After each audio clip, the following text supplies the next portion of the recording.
each of us to go around here, and we are going to talk about our favorite drafts from the class. I have my top 5, and I have an honorable mention for number 6. But I would like to go through right now and each of us to give our favorite class or draft classes from this class. Mike, you want to start? Yeah, I got a short list as well, Tony, but I'll let you save it because there's probably a lot of overlapping teams on your top 5 list there. But my favorite draft, and I'm going with the Indianapolis Colts still. I talked about it on one of the TikToks that I made. I just feel like they did a good job at addressing a bunch of needs later in the draft. Like, of course, they got the franchise quarterback, and that's a big deal, first of all. I thought that was the best landing spot for Anthony Richardson of the realistic landing spots, the teams that could be in the top 5 or could trade up to the top 5, because Shane Steichen is there and he knows what to do with a quarterback with a skill set similar to Anthony Richardson's. And the biggest thing that I think that they did for Jalen Hurts last year is they kind of not hid his greatest weakness, and I'm sure he's improved since his rookie year, but they were able to make it so where when he's throwing the ball, most of the time, he's throwing it to a wide open Devonta Smith. He's throwing it to a wide open A.J. Brown. And I think they can do a similar thing with Michael Pittman and Josh Downs, who they got in this draft, and Alec Pierce there. And also, I think that he's a good fit because those big receivers and Jelani Woods at tight end are going to also kind of cover up a little bit of the issues with Anthony Richardson, because there's going to be a lot of situations where even if there's 2 guys on Jelani Woods or Michael Pittman or Alec Pierce down the field, throw that thing high, and it's going to be a safe pass still. They're either going to catch it or it's likely going to be incomplete. And then I really am a big fan of the Kansas State cornerback, Julius Brents, just a big fan of him. And then the Northwestern defensive tackle that they got, I think he's a really underrated player, and he joins a room where there's a lot of good pass rushers on the inside in Indianapolis. And even a little bit, if you really look at all their picks, I think they had 12 picks in this draft. They like picked little spots here where they added a guard and they added a tackle. And I don't know these guys. I don't know their potential. I don't know very much about them, but just seeing that they had the wherewithal, like our O-line was destroyed last year. It was really good. And this team, this Colts team, just 2 years ago, won 9 games and was on the brink of wild card with Carson Wentz. So I think with a little bit of an adjustment in the offense and the threat of the read option to Jonathan Taylor and Anthony Richardson in the backfield, the Colts could turn this thing around a lot quicker than people think. Spoiler alert, they're making my top 5 list.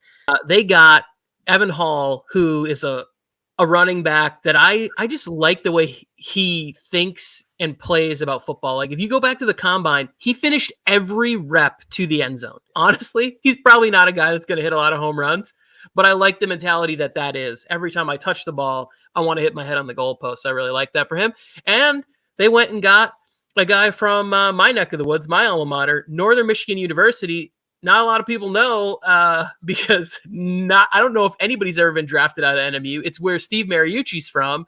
Uper Jake Witt came on as a tackle prospect late in the draft at a Central Michigan pro. They don't have a pro day for a Division II school like the NMU Wildcats where I'm from, but I am so happy to see somebody from where I'm from who doesn't produce NFL talent. This kid got drafted. It's very cool. Jake Witt, congratulations. I mentioned this before, and I think I'm still sticking with this team. I think this team had the best draft of all, and it's not the Philadelphia Eagles. It's the other team right across the way, the Pittsburgh Steelers. I give them an A plus, like of everything they did in the draft to get up in front of the Jets, to pick up Jones, the offensive tackle, to protect Kenny Pickett, and to help the running game is great. Then they stayed at the first pick in the second round, and they took Joey Porter Jr., bringing him home.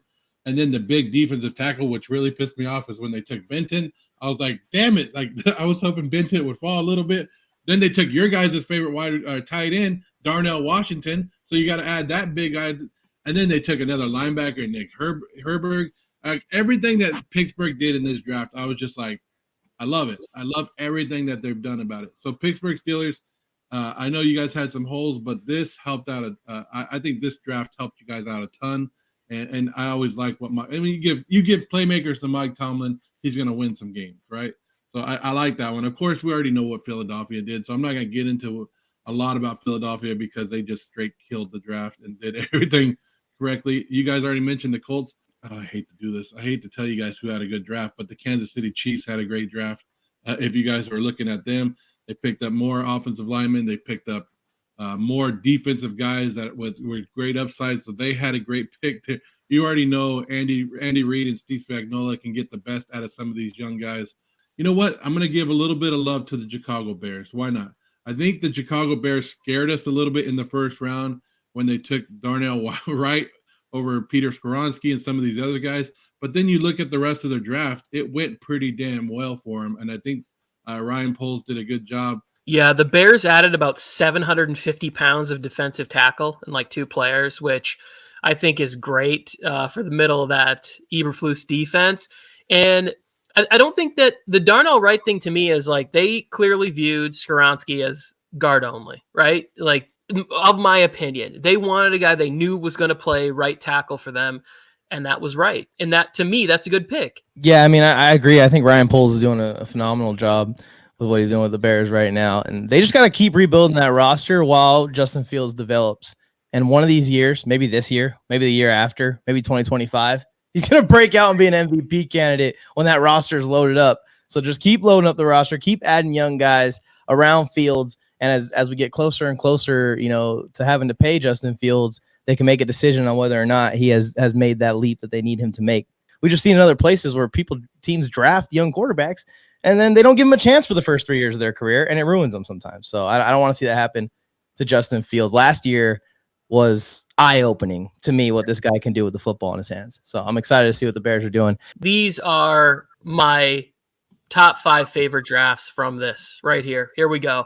Honorable mention, I'm going to start off with the Cincinnati Bengals. Like, they added 2 wide receivers late in this draft that I thought were great and added defensive help at the beginning of the draft.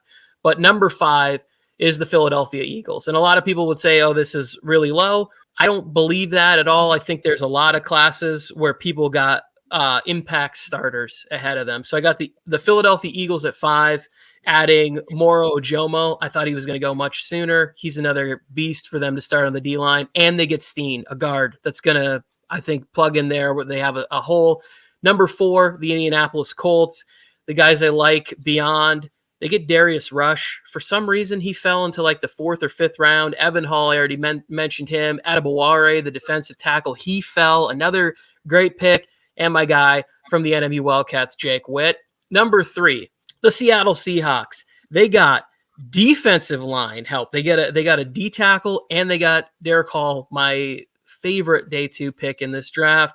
They got interior line. They went and got a guard, and they got Oluwatimi, the center from Michigan, who I think is going to be good. They got Bradford, the guard from LSU, which is great.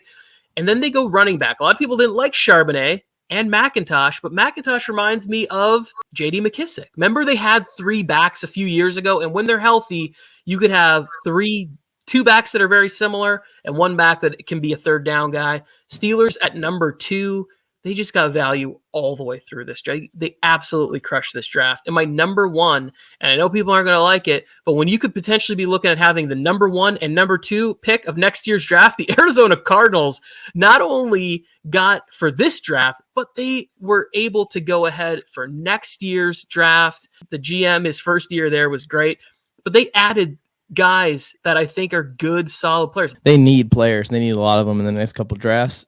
They added some extra picks to next year's draft. You want to position yourself when you're rebuilding like the Cardinals are right now, especially when you already have the quarterback that you think you believe in, to pick up as many guys as you can, because it's going to be hard. And Tony has talked about this probably 10 times on this show.